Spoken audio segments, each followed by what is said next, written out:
साठी वेगवेगळ्या मिक्स डाळींची खिचडी कशी बनवायची त्यासाठी हा मी व्हिडिओ बनवला आहे, तर व्हिडिओ शेवटपर्यंत नक्कीच पहा. तर आपलं बाळ जे 6 महिने ते लिटरली एक 10 महिन्यापर्यंतच्या बाळाला ही खिचडी चालू शकते.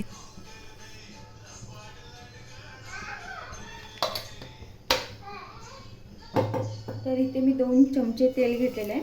तेल चांगलं तापवून घेऊ आपण.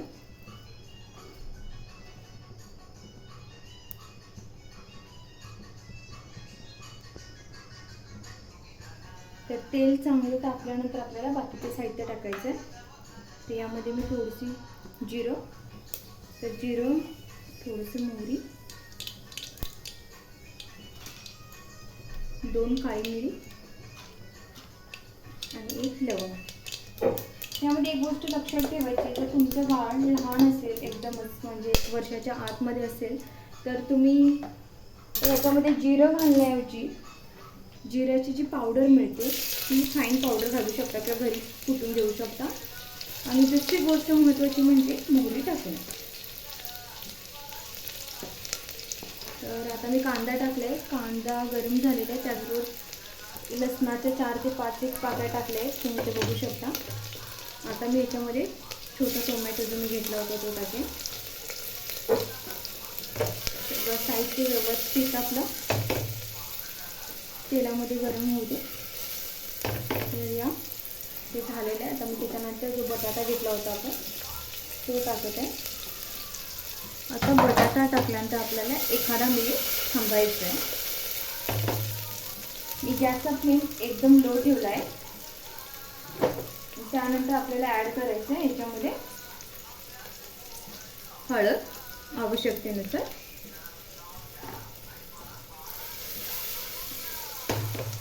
हळद झाल्यानंतर आपल्याला काय करायचं आहे, आपण ज्या सगळ्या डाळी घेतल्या होत्या, तूर डाळ, मसूर डाळ आणि मूग डाळ, त्याचबरोबर तांदूळ, तर या सगळ्या गोष्टी आपल्याला व्यवस्थित धुवून घ्यायच्या आहे. आणि ते धुवून झाल्यानंतर 1-2-3 वेळा आपल्याला त्याचा टाकून द्यायचं.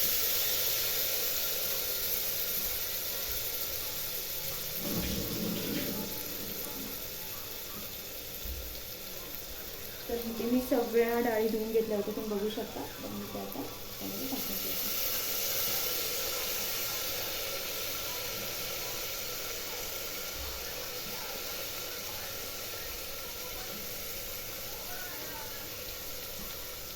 सगळ्या गोष्टी आता टाकून झालेल्या आहेत.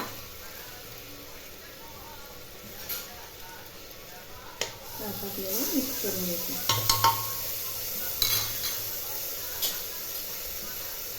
चांगल्या प्रकारे तुम्ही मिक्स करून घ्या.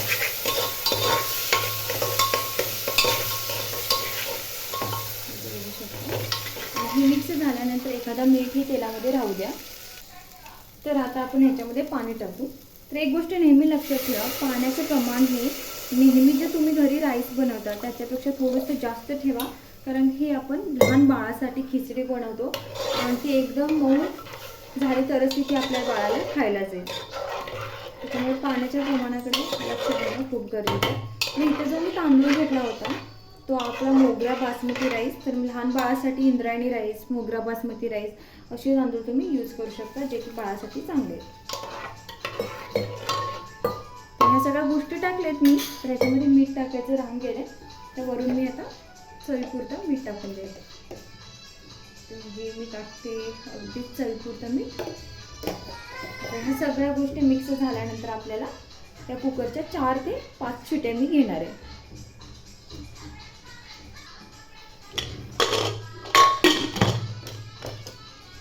चला तर मग तोवर आपण थांबून घेऊ. तर इथे तुम्ही पाहू शकता मस्त अशी ही वेगवेगळ्या डाळींची पौष्टिक अशी खिचडी तयार झालेली आहे. तर ती मी प्लेटमध्ये सेपरेट काढून घेतली आहे. आणि आता त्याच्यामध्ये मी अर्धा चमचा शुद्ध देशी गाईचं तूप टाकत आहे, जे मी घरी बनवलेलं आहे.